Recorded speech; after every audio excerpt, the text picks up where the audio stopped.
नमस्ते, हाय, हेलो, कैसे आप सब। चलिए कहानी शुरू करते हैं। जहाँ अविनाश के दोस्तों को एड्रेस मिल जाता है और वो हॉस्पिटल जाते हैं। हॉस्पिटल का नाम होता है कल्याणी हॉस्पिटल। अविनाश के चारों दोस्त और अमृता के सर सभी हॉस्पिटल पहुंच जाते हैं। जहाँ हॉस्पिटल काउंटर में जाकर वो इमरजेंसी पेशेंट का रूम पूछते हैं अमृता का नाम लेकर के।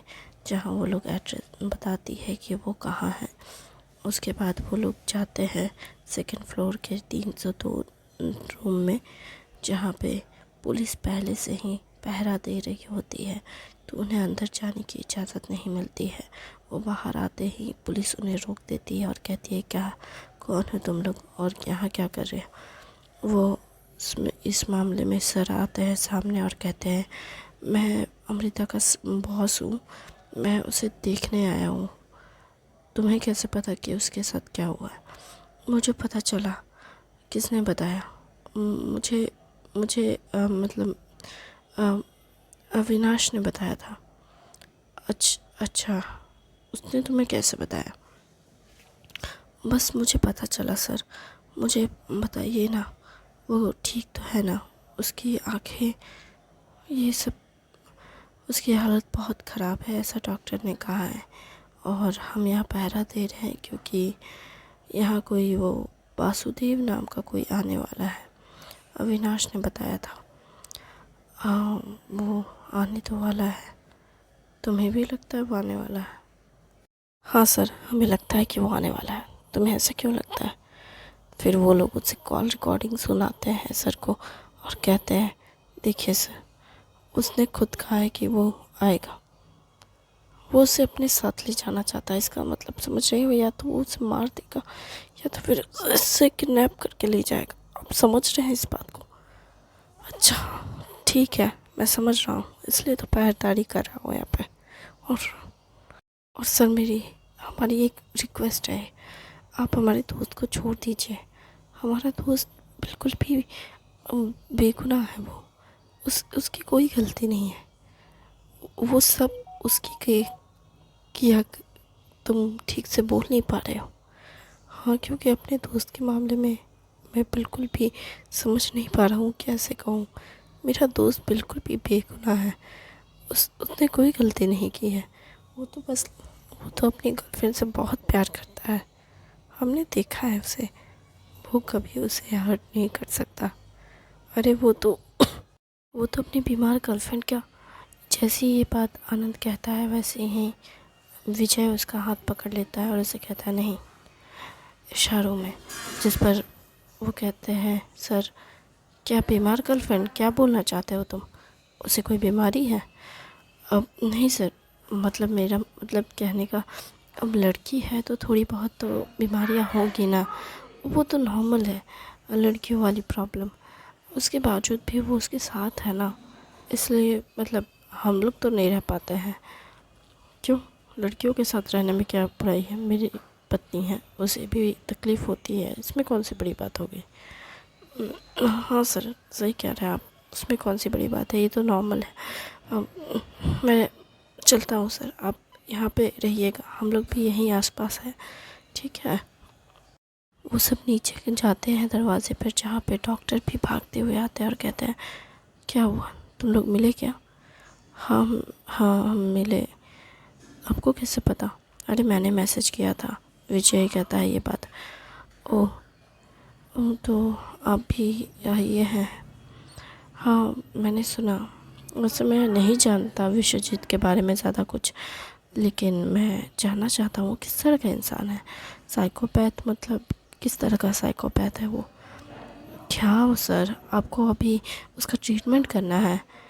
पर नहीं, इससे अंदाज़ा होगा कि वो इंसान किस तरह का है। इससे अंदाज़ा होगा वो कितना ख़तरनाक है और कितना नहीं। इससे हमें मदद मिल सकती है। तुम लोगों के पास रिकॉर्डिंग है ना। आपको कैसे पता। और मैंने सुना जब तुम लोग बात कर रहे थे, पर आप तो अभी आए। हाँ, मतलब मुझे पता है, लेकिन फिर भी रिकॉर्डिंग तो होगी ना तुम लोगों के पास। तुम लोगों ने उससे बात की है। आपको कैसे पता कि हमने बात की है। क्योंकि उसका फ़ोन मुझे भी आया था। आपके पास उसका फ़ोन कैसे आ सकता है। वो जानता है। क्या जानता है? अमृता की बीमारी के बारे में। मतलब वो जानता है कि उससे क्या हुआ है? नहीं, पूरी तरीके से तो नहीं। उसने मुझे फ़ोन किया और मुझसे पूछा क्या अमृता को कोई सीरियस प्रॉब्लम है जो वो आपके पास आती थी। तब मैंने उसे कहा कि नहीं, ऐसा तो कुछ नहीं है। और उसका बॉयफ्रेंड आता था, वो नहीं, वो तो बस उसके साथ आती थी। जब मैंने ऐसा कहा तब जाके वो शांत हुआ। मैंने उससे कहा कि वो अमृता को भूल जाए, अमृता उससे प्यार नहीं करती। तो उसने कहा कि ये मैं तय करूँगा कि कौन मुझसे प्यार करेगा और कौन नहीं। आपको इस बारे में सोचने की ज़रूरत नहीं है। अच्छा ठीक है, हम लोग इस बारे में ज़्यादा कुछ नहीं सोचते हैं, बट हमने हॉस्पिटल के चारों तरफ घूमते रहना होगा, अमृता के आसपास। तो खास करके एक काम करते हैं कि लेकिन पुलिस तो है ना। पर सर, पुलिस होने से नहीं होगा। वो एक साइकोपैथ है। पुलिस के होने से कुछ नहीं होता। पता नहीं वो कहाँ से किधर से हमला करते। मुझे तो उस पर बिल्कुल भरोसा नहीं है। जब वो अमृता का करीब आ रहा था ना वीडियो कॉल पे, जब मैंने उसे देखा तभी मैं समझ गया था वो बिल्कुल भी अच्छा लड़का नहीं है। और आपने आपने उसे रखा। अमृता ने आपको मना किया था, उसके बावजूद भी। हम मेरे दोस्त ने बताया था। तुम्हारे दोस्त तुम्हारे सारी बातें बताते हैं। हाँ, उसने कहा था कि अमृता को वो लड़का बिल्कुल नहीं पसंद था, लेकिन आपने आपने कहा अच्छा पढ़ा लिखा लड़का है। पढ़ा लिखा माइंड फुट। इतना पढ़ा लिखा है कि आज के डेट में वो किडनैपिंग, मर्डर के और पता नहीं क्या क्या करने पे उतालू है। जितना पढ़े लिखे लोग होते हैं उतने गंवार होते हैं। दिमाग नहीं होता उनमें, किसी को इज्जत नहीं देना जानते। तुम तो ऐसे बोल रहे हो जैसे क्या ना हो। तुम्हारी भी तो वो गर्लफ्रेंड थी ना, एक्स। विश्वजीत ऐसी बात सुन कहता है, हाँ तो वो मेरी एक्स गर्लफ्रेंड थी तो क्या हुआ? मैंने कभी उसके साथ ऐसा हरकत करने के बारे में नहीं सोचा। मानता हूँ कि गर्लफ्रेंड थी, लेकिन किसी को जान से मारने के बारे में, किसी को इस तरह से टॉर्चर करने के बारे में नहीं सोचा मैंने उसे इसलिए छोड़ा था क्योंकि वो मेंटली रिश्तों के लिए तैयार नहीं थी और मुझे ऐसे इंसान नहीं चाहिए था। लेकिन इसका ये मतलब नहीं कि मैं उसे जान से मारूं। और वो आदमी पागलों की तरह किसी के पीछे भाग रहा है। या तो लोगों के पास इमोशंस होते नहीं हैं, या तो वो इतने इमोशनल हो जाते हैं कि उनके इमोशंस पे उनका काबू ही नहीं रहता। लोग एकदम से पागल हो चुके हैं। मुझे तो समझ नहीं आता कि लोग इस तरह से कैसे ज़िंदगी जीते हैं।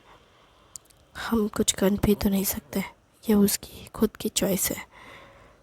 इसलिए तो हमें उसे रोकना होगा, ताकि उसके इमोशंस उस पर इतना हावी ना हो जाए कि वो अमृता को नुकसान पहुंचा दे। वैसे भी अमृता का चेहरा चल गया है और मैंने सुना कि उसके आँख भी डैमेज हो गए हैं शायद।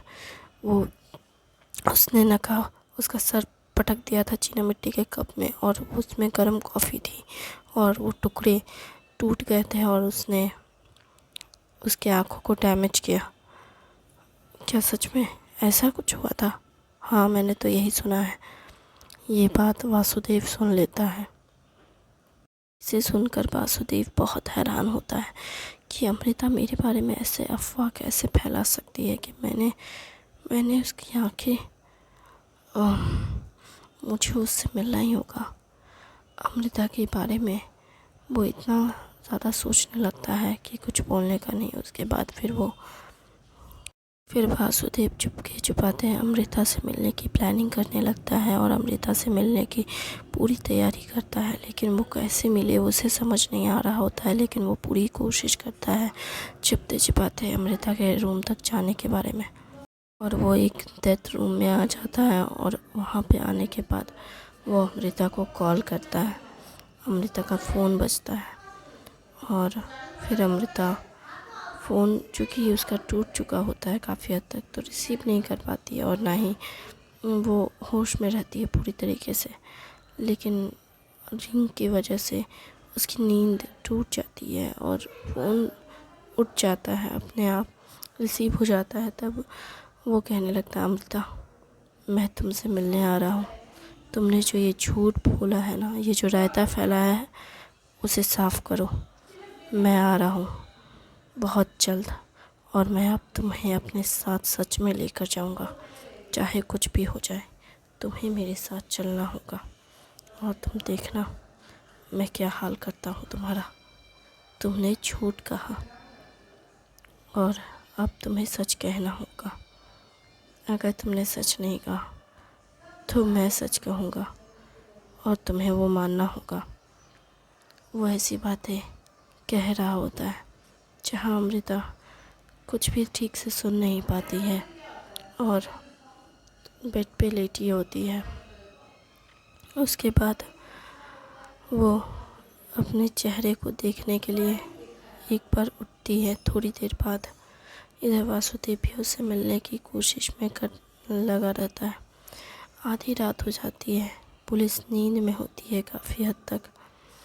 तभी वो डॉक्टर बन अंदर चला जाता है, जहाँ पे पुलिस उसे टोकती तो है, लेकिन वो कहते हैं कि मैं बस पेशेंट को चेक करने आया हूँ, कहीं उसे कुछ चाहिए तो नहीं। ठीक है, आप अंदर जाइए। वो जाता है अंदर। अंदर जाने के बाद वो अमृता के करीब आता है, जहाँ अमृता अपने बेड पे बैठी होती है। जहाँ अमृता सोचती है कि वो डॉक्टर है। वो उधर से एक नाइफ़ निकालता है और अमृता का फेस पे जो बैंडेज लगी होती है उसे काट देता है और उसे काट कर कहता है, क्या हुआ, मुझे पहचाना नहीं? अमृता के मुंह से ऐसी आवाज़ सुन वासुदेव हैरान होता है और इतने शॉक्ड में वो पीछे हट जाता है, क्योंकि अमृता का चेहरा देख वो डर जाता है। अमृता कहती है, मुझे पता था तुम आओगे, तुम्हारा ही इंतज़ार था। जिस पे वासुदेव कहता है अपने चेहरे से मांस हटाकर, तुम्हें कैसे पता कि मैं हूँ? तुम और मैं, हम दोनों में ज़्यादा कोई अंतर नहीं है। तुम्हें पता है मुझे एक बीमारी है। क्या क्या मतलब मैं तुम्हारे डॉक्टर से मिला था और उन्होंने तुम्हें क्या कहा? उन्होंने कहा कि तुम्हारा एक्स बॉयफ्रेंड मेंटली डिस्टर्ब्ड है। असलियत में मैं मेंटली डिस्टर्ब्ड हूँ। मुझे इमोशंस महसूस नहीं होते और तुम्हारे इमोशंस इतने हाई है कि तुम उसे संभाल नहीं सकते। क्यों? तुम में और मुझ में कोई अंतर नहीं है।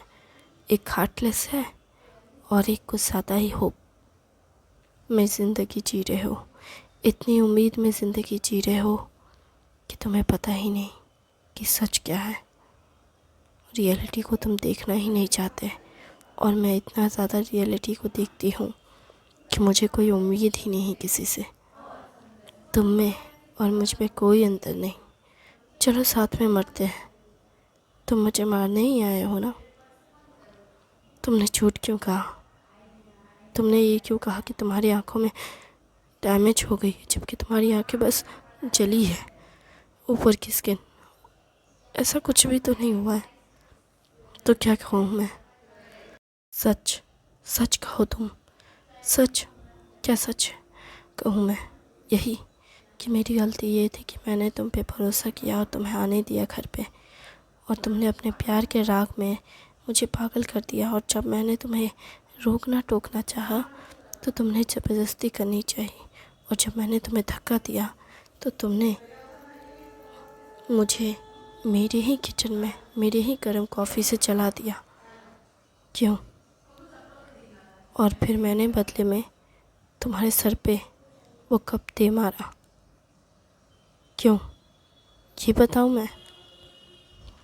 और इसके बाद फिर मेरा बॉयफ्रेंड आ गया और उसने तुम्हें घर से बाहर फेंक दिया, है ना? और फिर वो मुझे हॉस्पिटल लेकर आया और मेरा ट्रीटमेंट हुआ। क्यों? जी कहूँ मैं? पर फिर भी तुम तो जेल जाओगे, क्योंकि गुनाह तो तुमने ही किया है। पर मैं अकेले कैसे गुनहगार हुआ? गलती तो तुम्हारी है, तुमने मुझ पे भरोसा किया। भरोसा करना गुनाह हो गया? मुझे नहीं लगता कि किसी पे भरोसा करना गुनाह है, लेकिन अगर ये गुनाह है तो मुझे कोई फ़र्क नहीं पड़ता, लेकिन जो गलती तुमने की है उसकी तो सज़ा तुम्हें मिलनी चाहिए ना। और अभी भी तुम मुझे मारने ही तो आए हो। क्या मैं झूठ कह रही हूँ? क्या तुम मुझे मारने नहीं आए हो? बताओ मुझे, तुम इस वक्त भी मुझे मारना चाहते हो? मैं तुम्हें मारना नहीं चाहता।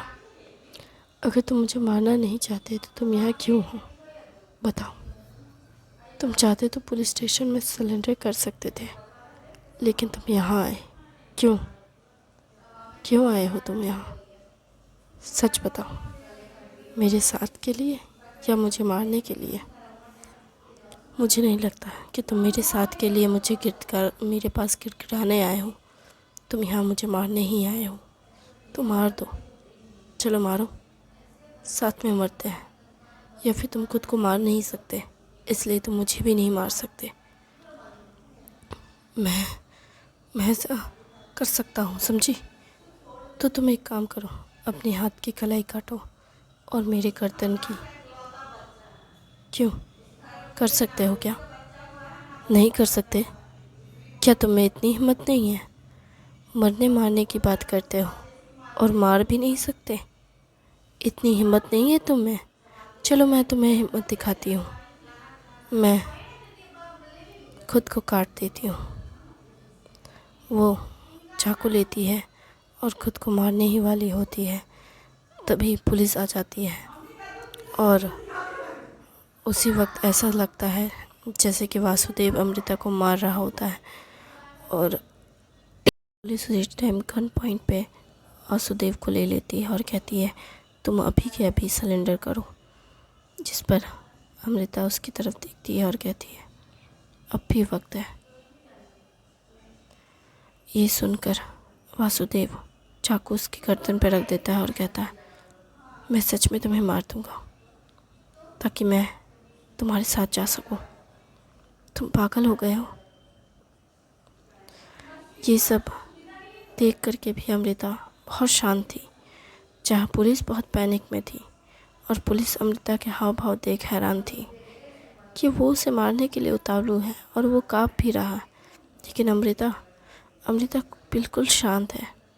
उसी वक्त अमृता अपनी गर्दन से चाकू हटा देती है वासुदेव के हाथ को मोड़ करके और वासुदेव को नीचे गिरा देती है और कहती है, मैंने तुम्हें तब भी कहा, तुम मुझे नहीं हार्म कर सकते हो। तुम क्यों खुद को तकलीफ़ दे रहे हो? मैंने कहा ना, मैं तुमसे कभी नहीं प्यार कर सकती।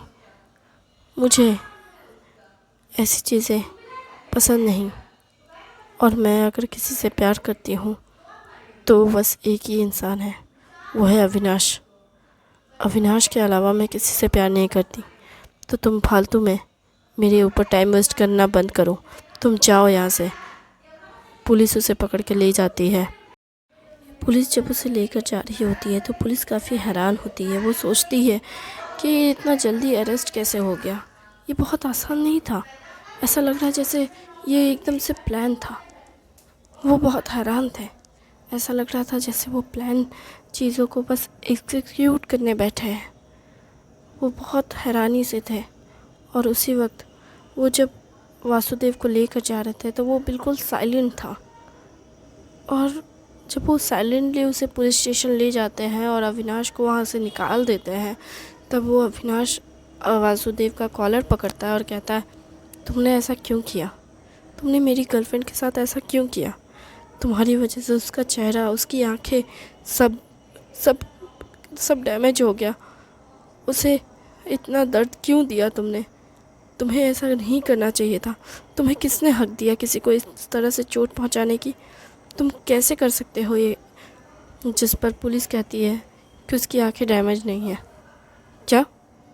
उसने डॉक्टर से झूठ करवाया था ताकि ये जाकर वहाँ पे तमाशा करे। क्या मतलब? इसे पकड़वाने के लिए तुम्हारी गर्लफ्रेंड ने प्लान बनाया था? क्या वो मतलब वो ठीक है? ठीक तो नहीं है पूरी तरीके से, लेकिन काफ़ी हद तक वो ठीक है। और उसकी आंखें बिल्कुल ठीक है, स्पेशली उसकी आंखें। थैंक यू वेरी मच इस कहानी को सुनने के लिए। उम्मीद है